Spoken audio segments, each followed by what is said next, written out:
Hello and welcome to the Connecting Africa Digital Week, brought to you in association with the 20th anniversary of AfricaCom, the largest tech and telecommunications event on the African continent and the place to shape Africa's digital future. In this webinar, we'll be discussing overcoming core connectivity barriers and what more policymakers and regulators can do to improve digital connectivity in Africa.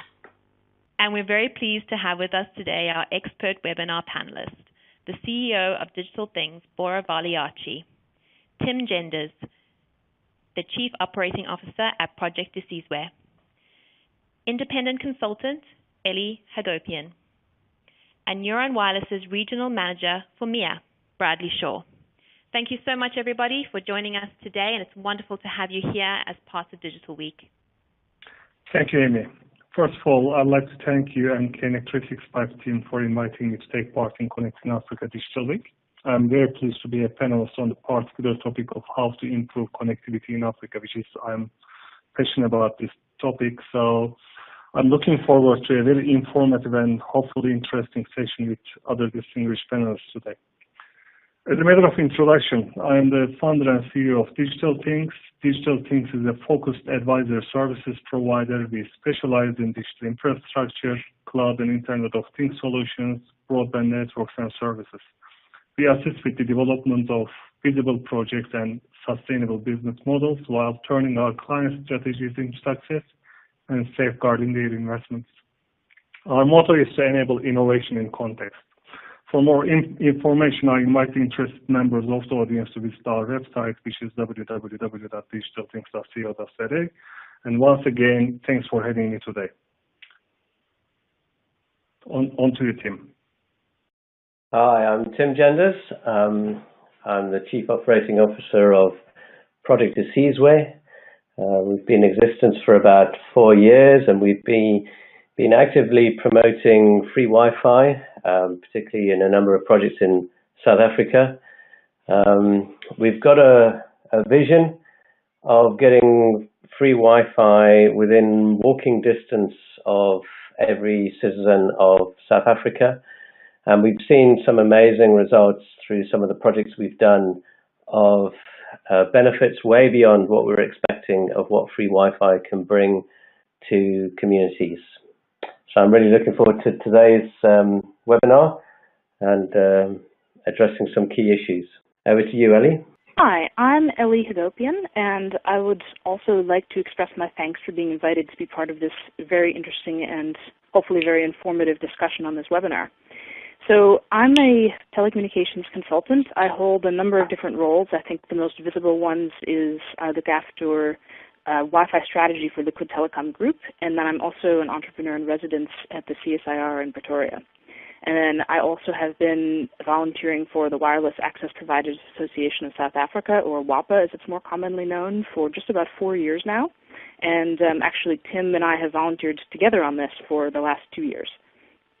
So through that role in particular, I have been really very interested and excited to be able to contribute and to comment on the context in which we as industry players find ourselves, and then how trade associations and governments and regulators can actually contribute to an enabling environment to help competition and innovation flourish. All right, over to you, Bradley.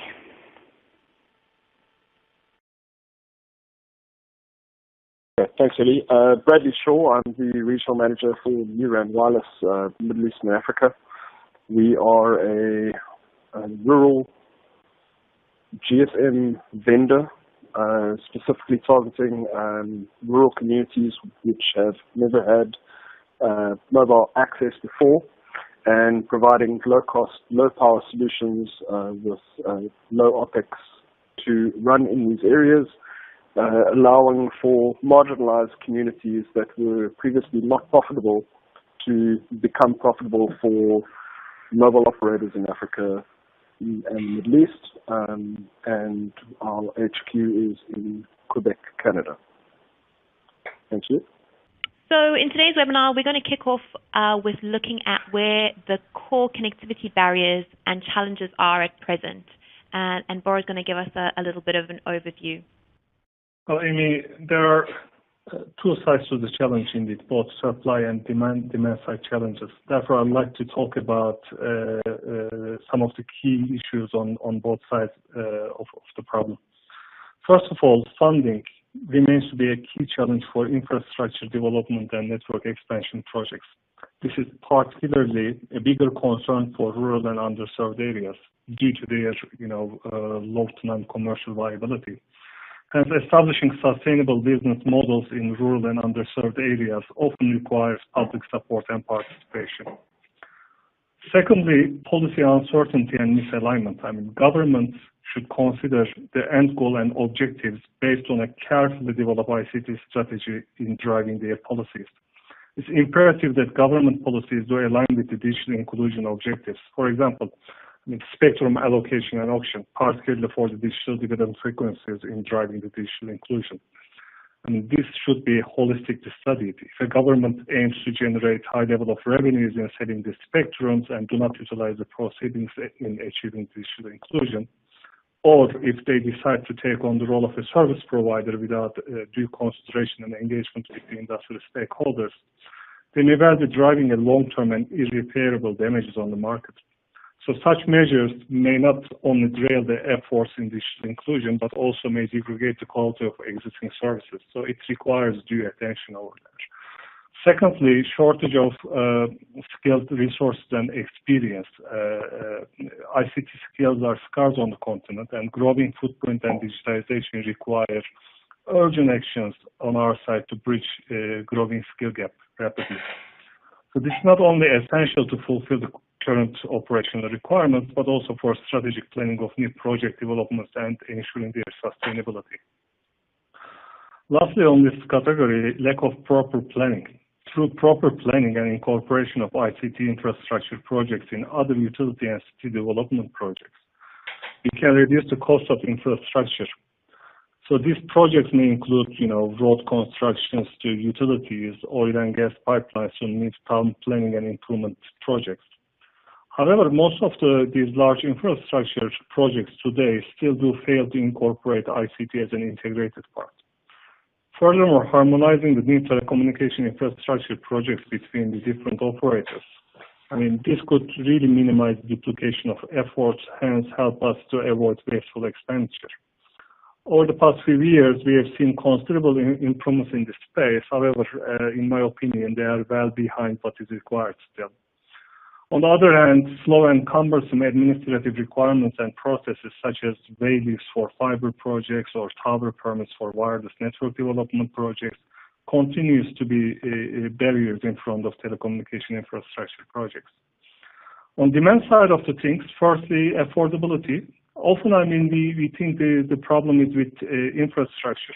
So often connectivity gaps are associated with lack of infrastructure.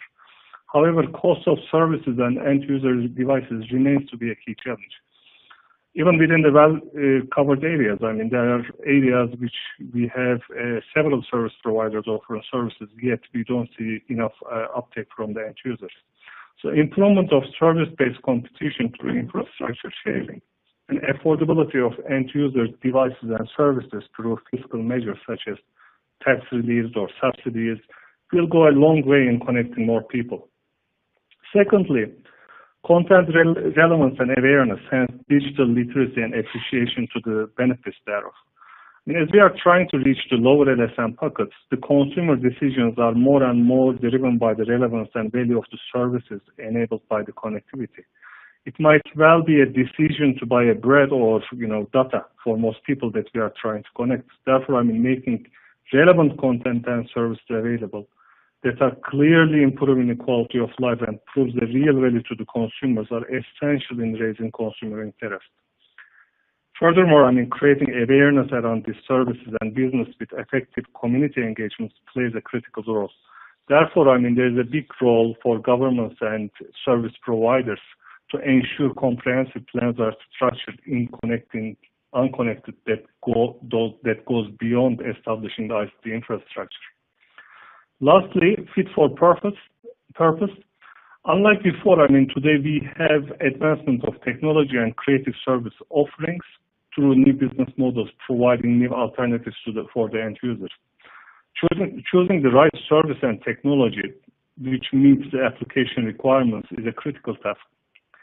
I mean, for example, high capacity, best effort networks may not be a good fit for applications such as teleprotection, right? I mean, which requires a low latency and resilient service. So within a power utility operation, or connecting thousands of smart meters, if you think about it, through traditional 3G, 4G services may not be the most cost-effective approach. Today, I mean, we have dedicated IoT networks which can provide much affordable connectivity through lower sensor and connectivity costs. Therefore, I mean, awareness around technology evolutions and development of alternative service offerings and pricing models are very important for the end users in making the right choices. Unfortunately, the awareness around this is still limited, and we are seeing rather slow progress in getting the message forward. So in my opinion, I mean, these are in a nutshell, key challenges that we are facing today in trying to improve the connectivity in Africa. Well, in addressing this challenge of the core connectivity barriers, particularly in South Africa, we talk about the digital divide, but I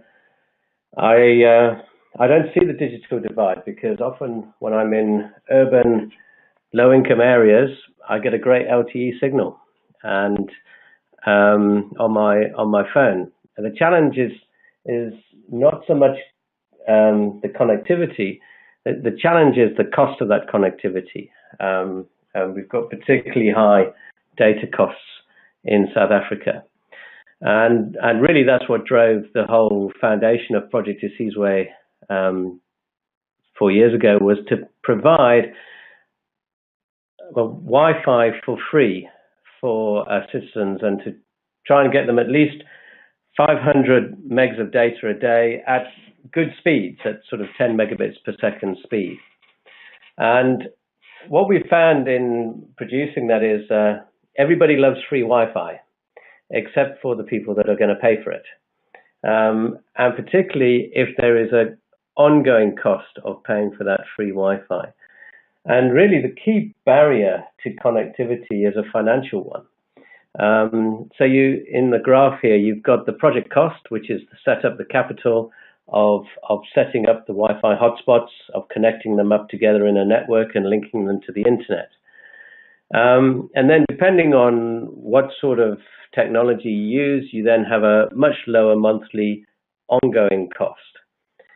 But the key line is the green line, because by providing free Wi-Fi, there are mechanisms out there of getting sustainable revenue, maybe injecting adverts into the Wi-Fi browsing, or deriving revenue from the search engine, or whatever it might be. There's lots of different ways of getting revenue out of the free Wi-Fi. But the key is to make sure that your sustainable revenue cuts the line of the ongoing cost. What we found is that there are funds out there that will allow you to put in place the project costs and get a total investment in place, as long as you can show that there is an ongoing ability to sustain the project, and that the funders are not going to have to be in place forever funding this free Wi-Fi. The challenge with that is that the steepness of the angle of free Wi-Fi, of the sustainable revenue, depends on two things. One is the density of population. The more dense the people are, the steeper the line is, the better chance you have of getting sustainable revenue. The shallower the line is, the more that will impact the density. If there's fewer people in an area, you can obviously derive less money from those people. And also the other key is if those people have got less spending power, you will also derive less revenue from those people, which is unfortunate, because the people with less spending power are the very people that will benefit the most from free Wi-Fi deployments. So we see the core connectivity barriers is trying to find as many sustainable revenue opportunities for getting free Wi-Fi out there to make sure that the provision of free Wi-Fi gets to as many people, particularly those less fortunate. And that the challenge is to make sure that your free Wi-Fi revenue line cuts the ongoing cost, that you can predict that total investment, and then get the project funding to be able to roll this out throughout South Africa. Now, obviously the rural areas is a challenge with that because the density is lower. But I think there's about 30% of the population of South Africa that are in low-income urban areas that currently can't afford connectivity, that have smartphones but can't afford the data costs to get onto the internet. And the sustainability model we can start to justify in those urban areas to be able to roll out more and more free Wi-Fi projects.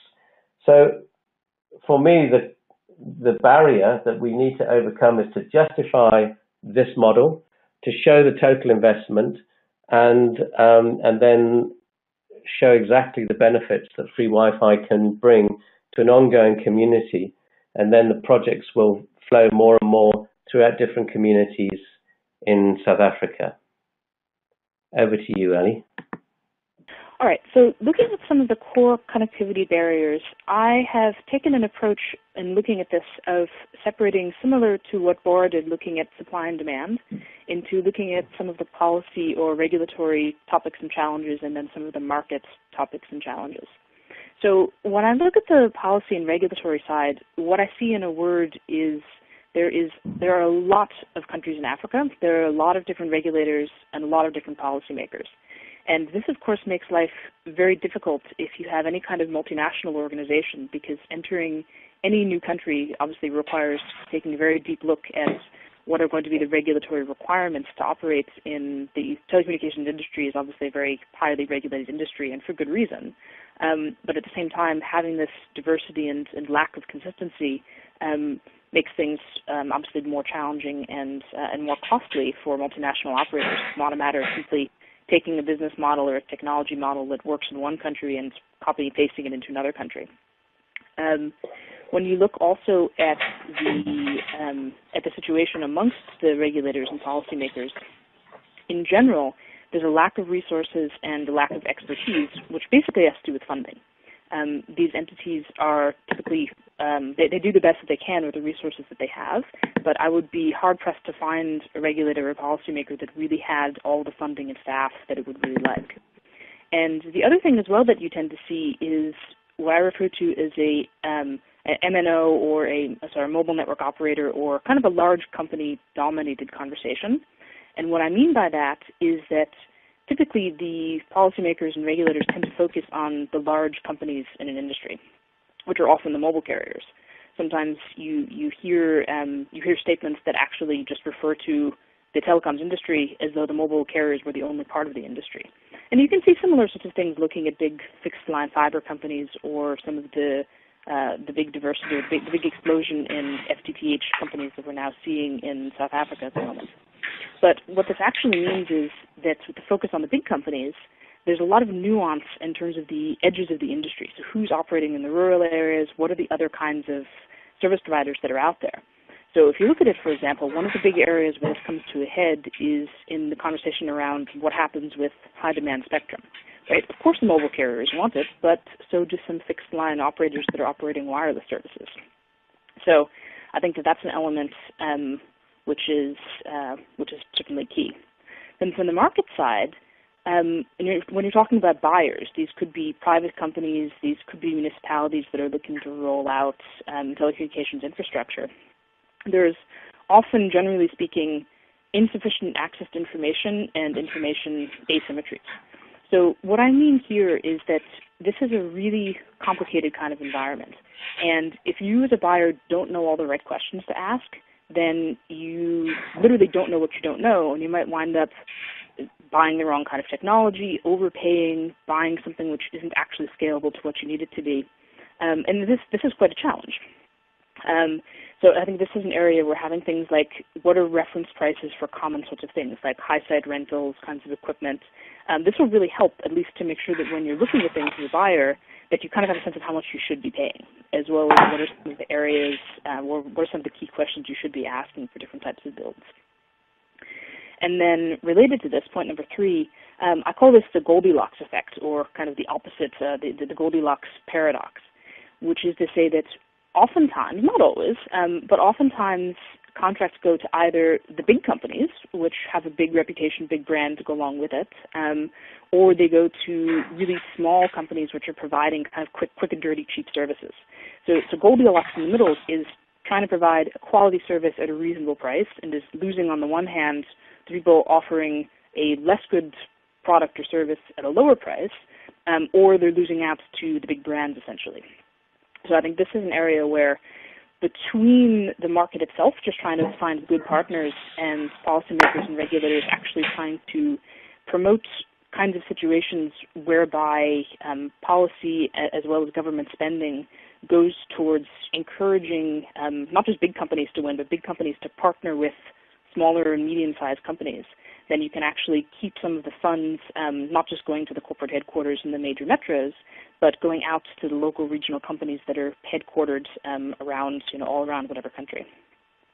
And then the final point is what I call unnecessary duplication of infrastructure. So infrastructure-based competition is really important, and I don't want to indicate in any way that it isn't. But when you do wind up with companies literally digging up the same street over and over and over, and you have the same street dug up 3, 4, 5, 6, 7 times, that is actually really inefficient. That's one example with fiber trenching, but there are others when it comes to high sites and the like. So I think this is an area where the FTTH Council Africa, for example, has been doing very, very good work around trying to promote industry best practices and industry cooperative standards, which can actually lead the market itself towards saying, all right, where does it make sense for us to be doing our own thing, and where does it really actually make more sense for all of us to be collaborating? So with that, I'm going to pass it over to Bradley.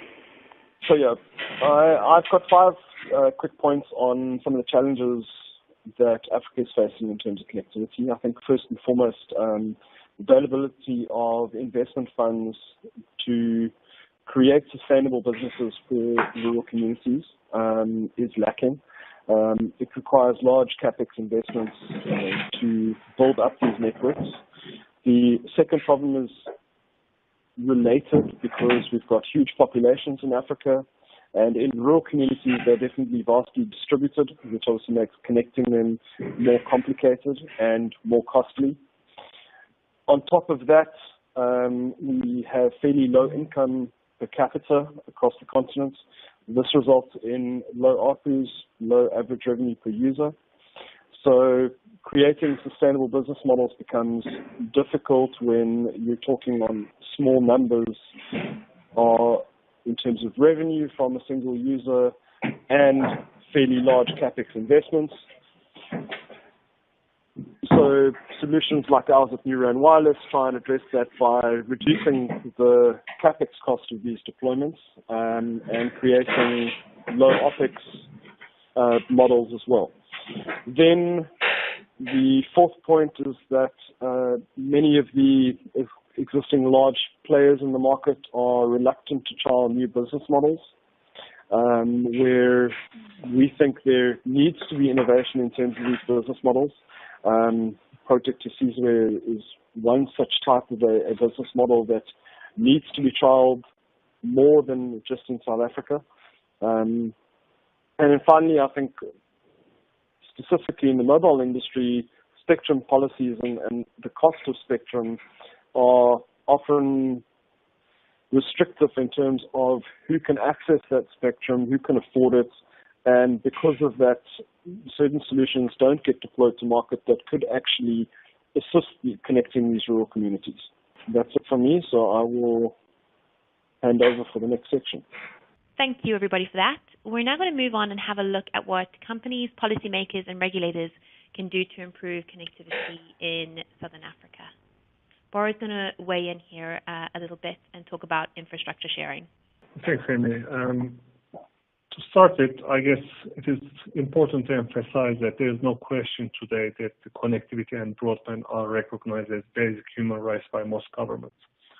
So with that said, while the recent developments in Africa for digital inclusion have been encouraging, half the population still remains unconnected, with only about a quarter have access to internet. Therefore, understandably, the patience is running out and frustration is growing. So in response, what we see is, despite all the well intentions behind, the number of rushed and unplanned projects are growing, and most of them are ending up missing their targets after all. So that's why proper planning through due studies and stakeholder engagement is essential in the development of sustainable strategies. We must carefully study and understand the problem before formulating a solution. So the question is is there a market failure in expanding the infrastructure, or is the gap due to affordability, or are we trying to improve socioeconomic impact through better awareness and adoption of the broadband services? And the answer to these questions will really inform the development of sustainable strategies leading to proper planning and execution actions. And depending on the answers, the solutions might be different as well. For example, it might just be a market intervention through restructuring of dominant market player, or to development of a national broadband project to address market failure where the current players are really failing to address or expand infrastructure as required. Or it might be the fiscal measures in raising investment appetite through for infrastructure investments, or it might be demand stimulation by government offtakes or end-user education and content relevance. So as a bottom line, I guess, to start with, any intervention should be well studied. This requires obviously experience and continuity to be established as the foundation blocks in sustainable strategy development, planning and execution of the projects. Moving on to infrastructure sharing, infrastructure has been and will continue to be a key enabler of expanding reach of networks and services to larger populations, because it enables cost reduction and optimization for both capital and operational expenditure for the service providers and network operators. It also enables extension of services to rural and otherwise uneconomical areas to reduce cost structures. Furthermore, it facilitates market entry for newcomers, who are brave enough to challenge incumbents on the market. Today, for example, a new player can be on the market in a matter of few months, leasing tower space from tower costs, transmission capacity from the open access fiber operators, and hosting space from carrier-neutral data centers, and international capacity from submarine cable operators. So, this is all in place today. It is through infrastructure sharing, this is all enabled. So, therefore, it encourages competition and stimulates innovative service offerings between different service providers. And eventually, this leads into consumer benefit. So there is something for everyone in infrastructure sharing, let it be government, service providers, or consumers. We therefore should aim to encourage more infrastructure going forward. With that said, Tim, over to you. In terms of improving connectivity and what can be done, I'm gonna focus on one area. As Bora mentioned, internet access is becoming a basic human right, with United Nations passing that last year, and needs to be seen as a utility, just as municipalities see provision of water, reticulation of water, providing utilities such as electricity, fixing roads as a key service that they need to provide for their citizens. They need to add Wi-Fi into that mix, because that is the place where they can uplift the lowest income citizens that they have, and the most disadvantaged. So I think that municipalities need to realize that they've got a number of key assets, and if they don't use those assets in rolling out free Wi-Fi, they're missing a trick. The key assets that they've got is they've got lots of locations, be it their own their own offices, libraries, schools as well, lamp posts. They've got venues that can easily be points where free Wi-Fi can be delivered from. And the other thing that they've got is power. So with those two things, with the venues and with the power, they hold key cards for any successful, and I'm focusing on free Wi-Fi projects to be rolled out. And they need to use that because, as I mentioned before, in terms of the barriers, is that free Wi-Fi can be economically successful, but if it's left to private enterprise, it's only going to benefit the rich. The municipalities have got assets that they can step in and make sure that free Wi-Fi gets to the poor as well, or for those who are less fortunate. For example, Bora mentioned about wayleaves. They can grant wayleaves on approval or on trading that for free internet zones every 5 kilometers of fiber that they allow to be rolled out in their areas. With cell phone providers, granting them permission to put LTE boxes, repeater stations out, which they're needing more and more real estate all the time. As they grant that, they can ask for or insist on a free Wi-Fi zone at each of those boxes. They can make sure if people have advertising rights over the internet or on street poles or digital advertising rights, they can make sure that a certain amount of those goes into the less affluent areas and uplift those areas. So I see that in terms of what can be done is that the municipalities need to be encouraged, need to be educated, need to be shown the assets that they've got and how to trade those assets such that they bring about more connectivity about, and also assisted in putting plans together that they can apply for funding, be it within South Africa or be it outside of South Africa. There are funds available if you can show the ongoing sustainability model. For me, the municipalities are the key custodians of both electricity and venue to be able to roll out Wi-Fi so that people can use it, as I said, like a critical utility like water or like roads or like electricity. And I think we need to show municipalities that there's a tremendous benefit for them as well. As the Internet of Things comes about with meter reading, with all sorts of monitoring of what's going on in their city, of connecting to their citizens, of being able to pick up on trends and thoughts within their citizens so that they can address them, and to create social inclusion so that crime is reduced. It's about educating the municipalities for them to see how important connectivity is for their citizens. Over to you, Ali. All right. So here's some thoughts around some high impact changes. And again, when I was sorting these out, they seem to group to me into 3 interrelated kinds of areas. So the first is industry best practices. The second is partnerships. And then the third is what I would call low-hanging fruit policy or regulatory changes, which is to say relatively simple and quick changes, relatively speaking, of course, that could be made from the policy and regulatory side that would do the most to promote the kind of fair and open and competitive playing field that will enable reduction in the cost of connectivity. So around best practices, some examples here are things like policy frameworks, buyer FAQs, technical how-tos, and the Consumer Bill of Rights.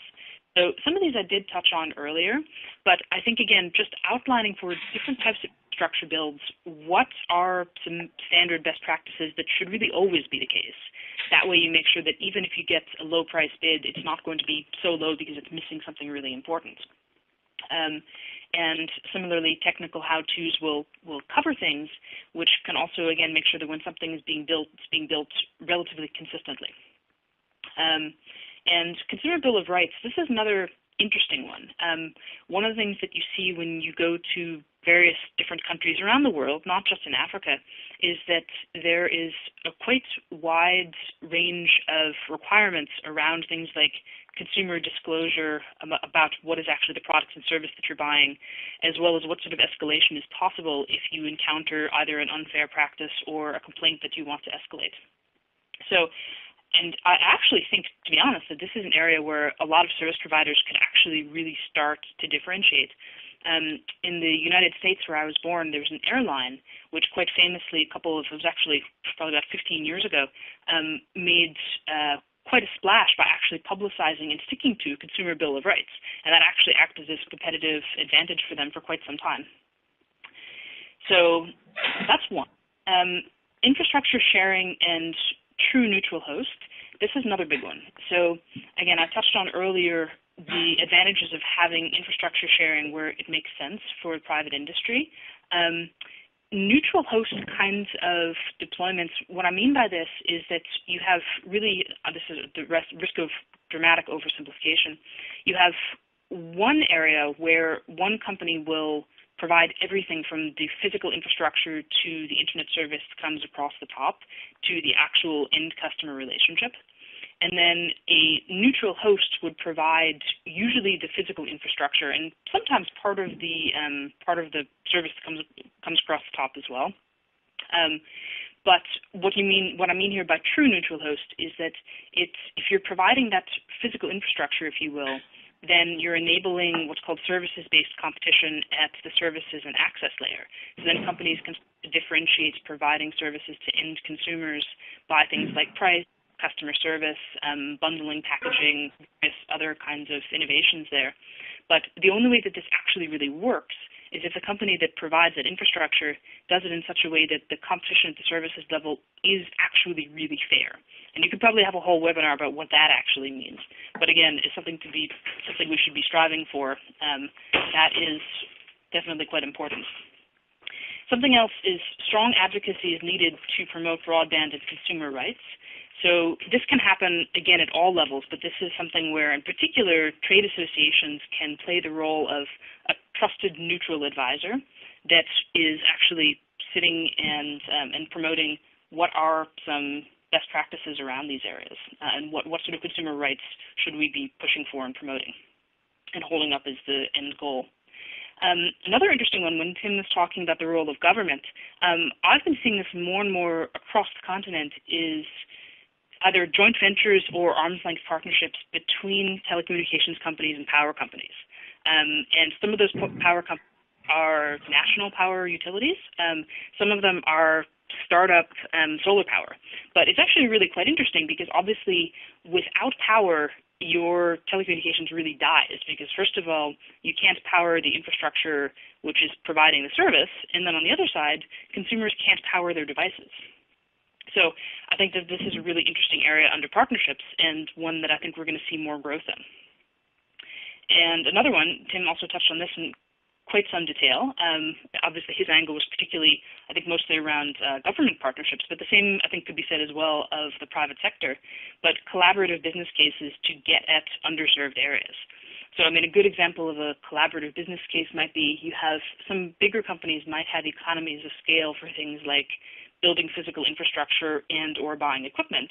And then you might have companies that specialize more in, for example, providing innovative kinds of software services or advertising services, other kinds of value-added services, which can be used either to add additional revenue streams or even just to provide, again, bundling and differentiation competition. So I think, again, collaboration rather than vertical integration where big companies try and do everything, I think that is a really good model, and I've been advocating that for years, and I will continue to do because I feel it's very important. Next one is defining policy for public-private partnerships, and then also being aware of market distortion. So this is, obviously if you have private sector companies partnering with each other, you have competition law that kind of guides what can and can't be done there. I think that very similarly, when you look at government spending in particular, and this can happen from the policy side directly as well, sort of at the national level, as well as local municipalities. It's very important to make sure that as government policymakers or as buyers, that you consider the effect you're having on the private industry and make sure that the investment that's happening is not, first of all, not crowding out or competing with private investment, because that's obviously not good, but also to the degree that there's taxpayer funds being used, that obviously the best practices around making sure that there's fair and open competition for those tenders, as well as back up to the first point, that the price that's being paid and the quality of infrastructure that's being built is appropriate, right? Because you always have this interplay between how much money you spend and what quality you get. And again, that's why it's really, really important to make sure that the right questions are being asked, as well as there's transparency around what is reference pricing, so that you don't wind up with famous examples like, I think, again, there's an American example of like, $700 ashtray in the Pentagon, right? Actually, there was some good reasons for that apparently, but I think you get the idea. And then similarly, the next point is defining underserved and market failure clearly, because I am also a very big fan of government stepping in to fill the gaps where the private industry either has no interest in going or will get to, but will get to in its own sweet time. Because as Tim very nicely points out, there is an opportunity cost to that, and there's a very big opportunity cost for that. At the same time, this point is really just reiterating that it's very important to make sure that we don't, that we consider, has the market actually failed? Because the last thing you want is a government going and spending money to build infrastructure where a private company is actually planning to go. And one which I think would be relatively easy to the degree that the information exists, and I think, again, this would actually be a very good use of taxpayer funds to actually go and pay for this research, is to do proper study and identify, and then put into the public domain, what are the areas where there is sufficient market demand, but there's not actually sufficient supply. Because I think that's an area where, again, thinking from the perspective of a private company, getting at this, where do you actually build infrastructure? Yes, this is obviously an area where companies compete, but to the degree that government actually wants to stimulate spending and investment, do the hard work for them. Tell them where the demand is and where there's not a lot of supply. And then I would imagine that companies will do their own assessment of how much their cost would be to build infrastructure in there. And then if the numbers work, I think you'll see investment. And really just by doing a lot of the thinking and the research ahead of time, you can accelerate that investment. Because oftentimes, just because there isn't investment doesn't mean there's no business case.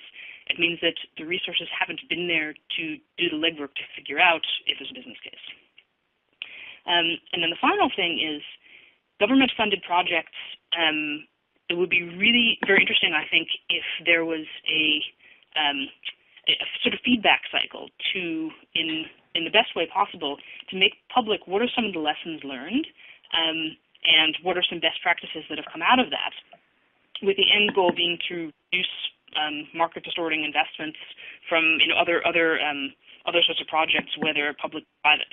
Because obviously, if there's not a lot of money and not a lot of time to go around, you want to be not reinventing the wheel or reusing the same wheel, making sure that lessons learned in one area can be applied to others. So I think this would be a really interesting area. In the private sector, you see a lot of trade associations. I mentioned the FTTH Council Africa as one.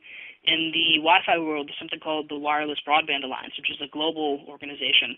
I think it would be quite interesting to see if there could be some area or some room for at some level, the public sector in Africa to actually get together and share lessons learned in a kind of safe forum. But again, just from the perspective of making sure that best practices are established and lessons learned are actually learned and applied and made widespread. So that's about it for me. Over to Bradley. Excellent. Thanks, Ellie. I think from my perspective, the most important part and role that needs to be fulfilled in the marketplace to improve connectivity is the fact that business model innovation needs to take place. Clearly, the status quo as it is at the moment is not working. Things need to change. Business models need to be worked on to see how we can improve the connectivity in Africa. I think we're starting to see some of these models come to the fore.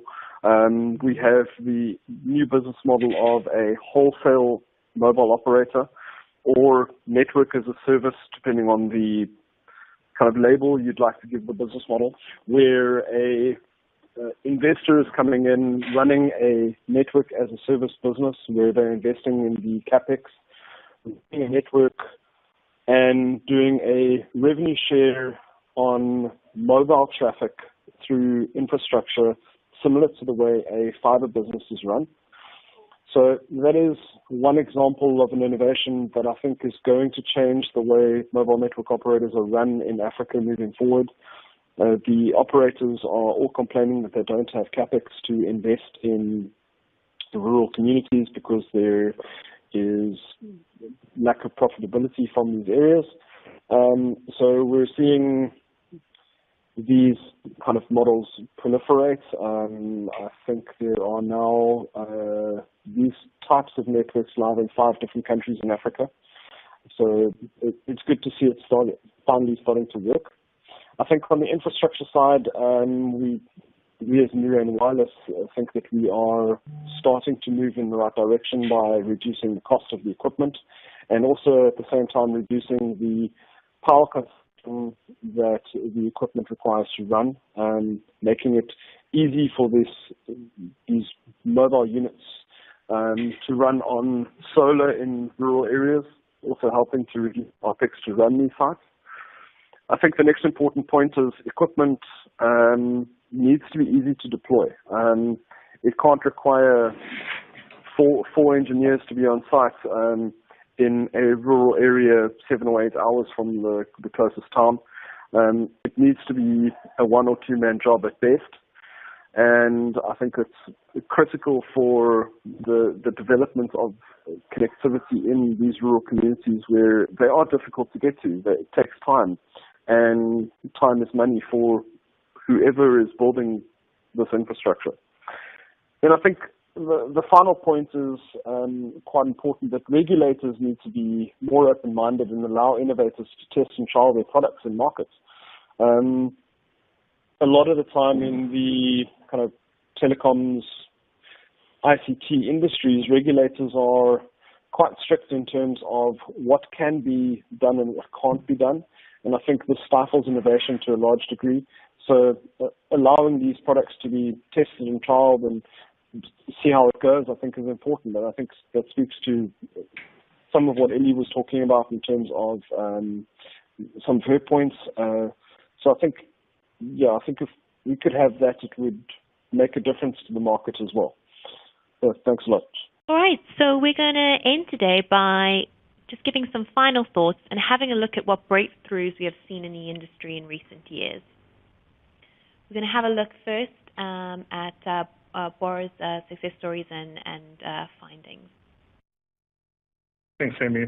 I'd like to start with to emphasize that the last 8 years have been extremely progressive in getting the connectivity building blocks in place on the continent.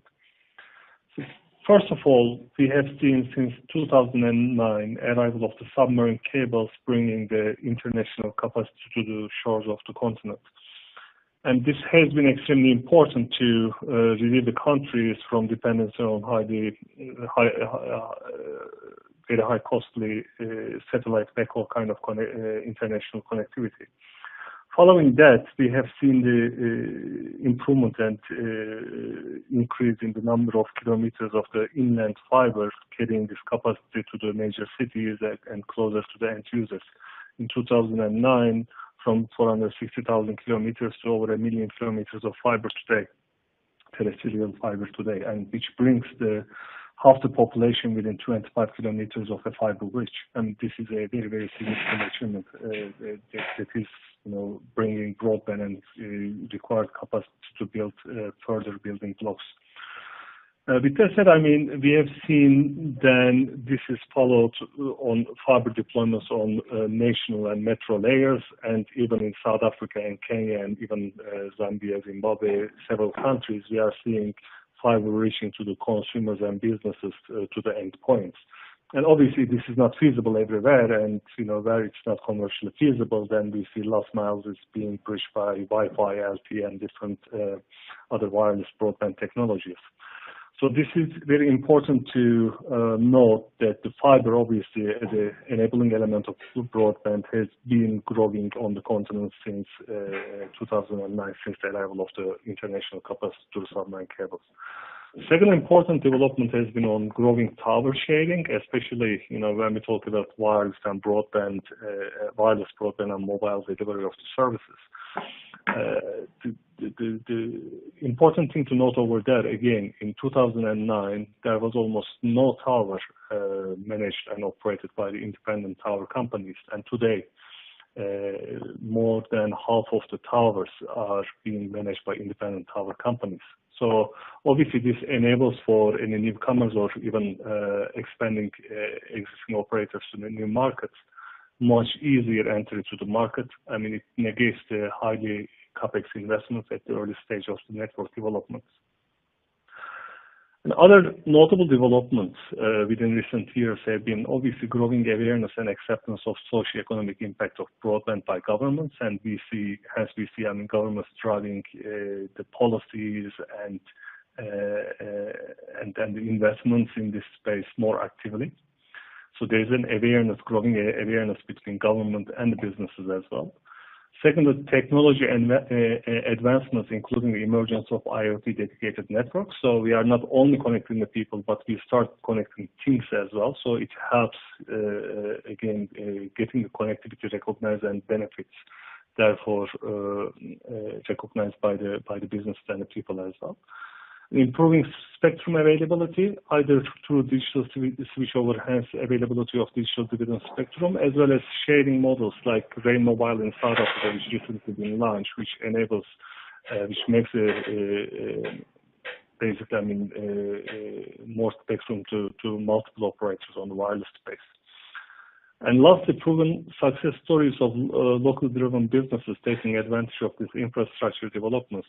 On entertainment space, we have seen Iroka from Nigeria, Showmax from South Africa coming on board, and on the financial space services, M-Pesa is a well-known experience, and with recent entrance of Zuma in Zambia, for example, these are very, very important developments to note. So with that said, we have seen multiple developments on multiple fronts, but I think fiber tower are really important aspects of getting the connectivity and broadband closer to the people. So I would like to conclude my contribution to this panel today with how digital things contribute to these developments in Africa. First of all, we provide continuous thought leadership through industry events and associations and through the events like this one. Secondly, we assist also development of successful broadband projects in Africa, and some of our recent projects include investment advisory for establishing open access fiber network in Malawi, which is the national network. It also includes strategic advisory and interim management service to a very large open access metro broadband project development in South Africa, which is ongoing at the moment, and as well as a startup LTE operator strategic advisory support in Zambia. So through that, we try to carry these projects to success, hence bringing broadband a step closer to the end users. Over to you, Tim. With breakthrough success, I'd like to talk about the free Wi-Fi network that we've deployed over the last 4 years in the city of Shwani. We've got to a level now where we have 1,050 free internet zones, and these are scattered across the city. It's Pretoria and the surrounding suburbs, particularly Mamelodi and Shoshanguve. The average speed that our users are able to get is 8 megabits per second. They can get up to 15 megabits per second. So what we found is that the users love the speed. Their YouTube is not buffering. They're able to watch videos. They're able to interact very easily on that speed.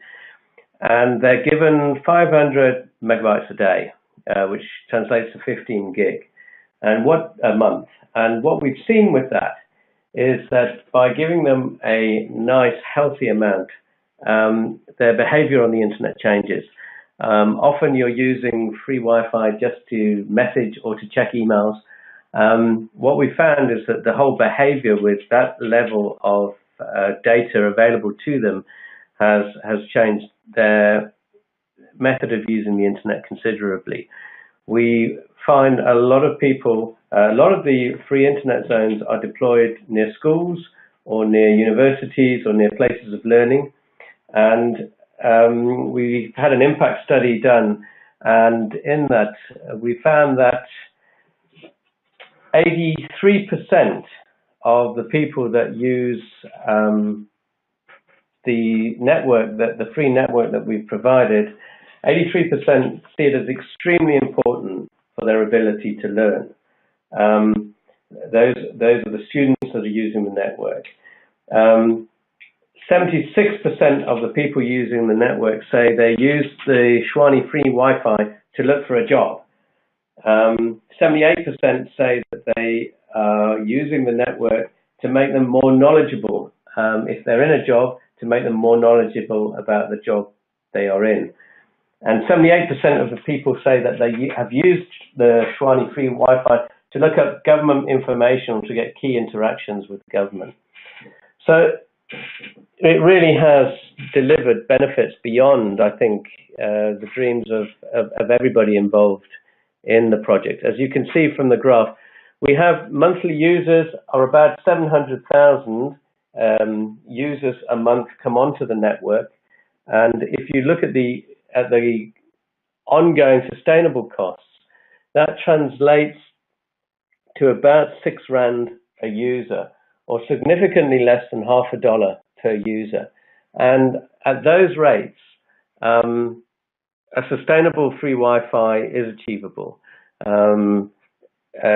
with advertising and with other models of getting revenues into the network.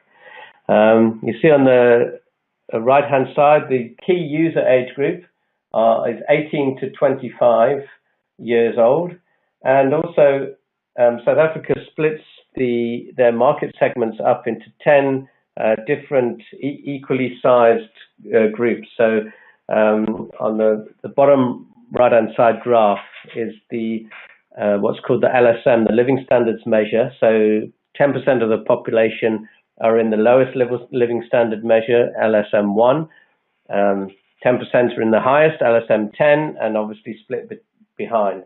So you can see that each living standard measure represents about 5 million people.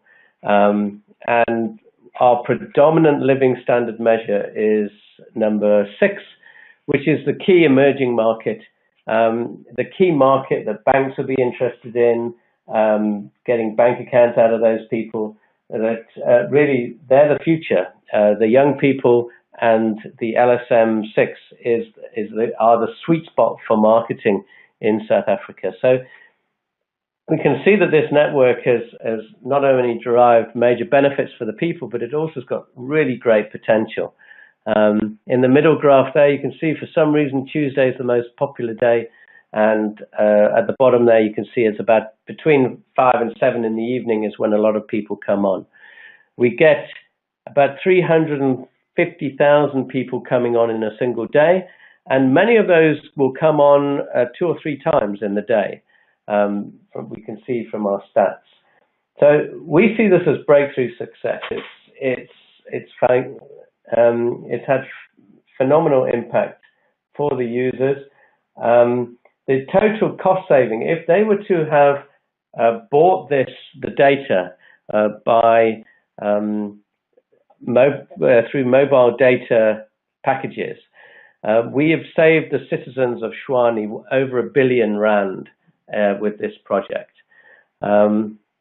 And we think it can be replicated as long as we get the sustainability model and we understand how long is it going to take before the free Wi-Fi can self-sustain. We think this is a breakthrough model for all of South Africa. And as you increase the numbers of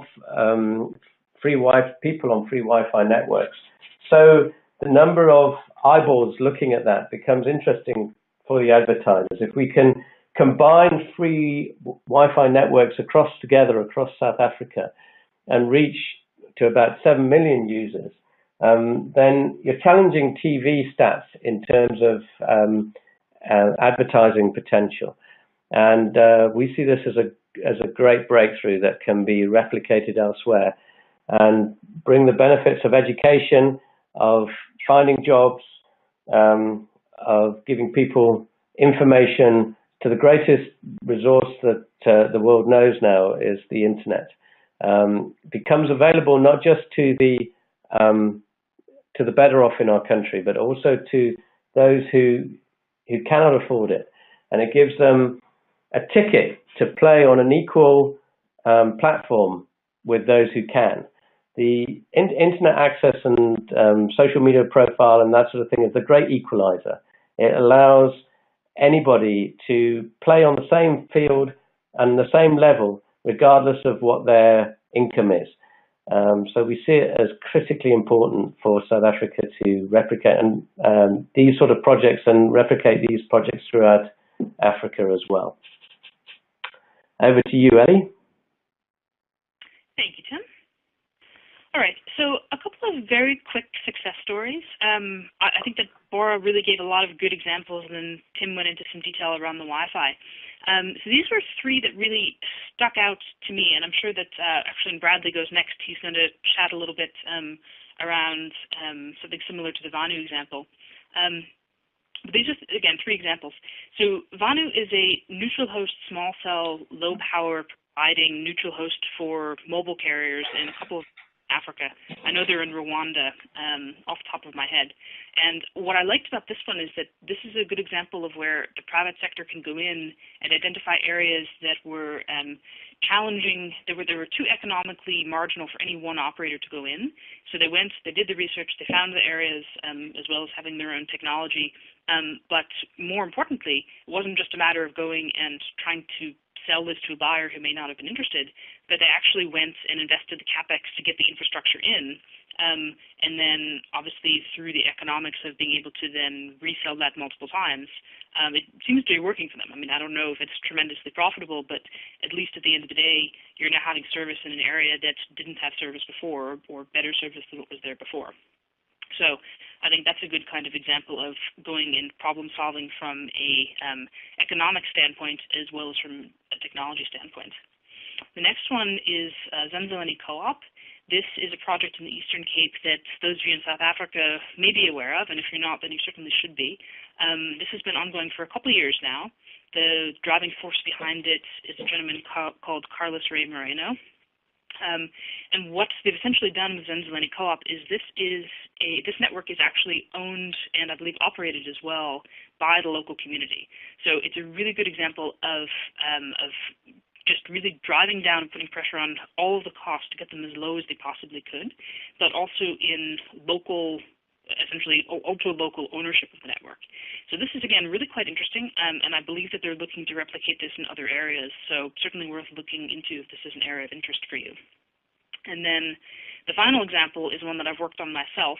So Liquid Telecom has launched recently, I think it was about 2 months ago, the Africa Wi-Fi Hub for Wi-Fi roaming. So what this is doing is essentially simplifying the process required for network operators who may have a Wi-Fi network to be able to take advantage of roaming agreements, both from international as well as other small local companies, essentially by aggregating demand and then providing both access to a number of existing roaming agreements. It can make enabling Wi-Fi roaming on a smallish Wi-Fi network all of a sudden something interesting to a network operator. And then on the other side as well, if it's a service provider that has any sort of end-user subscribers, then going out the other way as well and providing international Wi-Fi roaming products to those subscribers.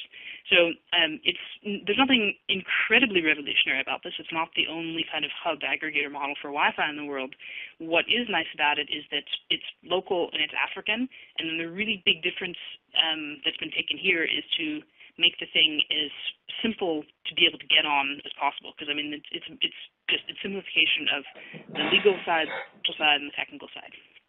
So, and the idea here is to promote interconnections of networks, because if you have many different companies that all have their own Wi-Fi networks and they're not interconnected, then it doesn't really provide a lot of utility for someone to maybe buy a data bundle on one or have access on one if they then can't get access if they move halfway across town or even to a different country.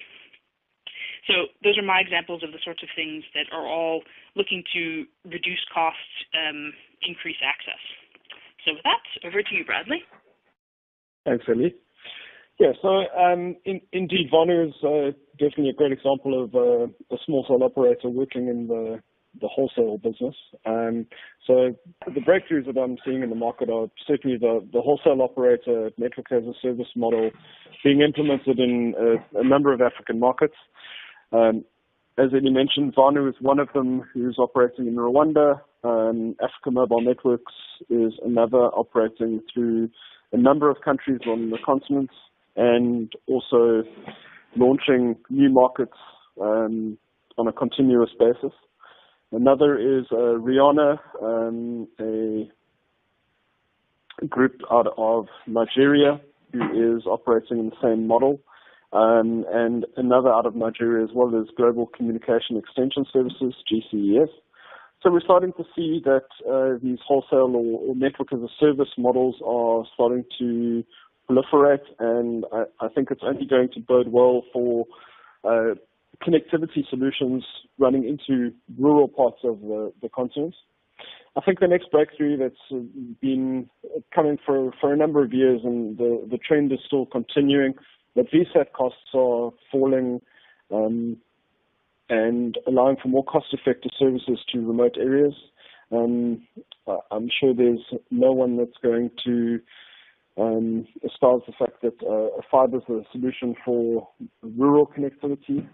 As a backhaul technology, there's nothing better. But in terms of a last mile solution for rural areas, VSAT is still the preferred choice in terms of its coverage and availability across vast geographic areas. And then I think finally the breakthrough that I'm most excited about is regulators and governments finally using their universal services funds to deploy and spend in areas that are actually making a difference. For a long time, these USF funds have kind of been there and been about and not really being deployed in the most successful ways possible. And seeing this happen in a number of countries, Tanzania is doing quite well on this front, Nigeria is doing well to a lesser degree, but at least we're starting to see the investments being made by government in the right areas. So I think that's definitely a breakthrough, and I'd like to see more of that on the continent as well. Thanks very much. Thank you all for sharing your expert knowledge and insight and joining us today for the Connecting Africa webinar.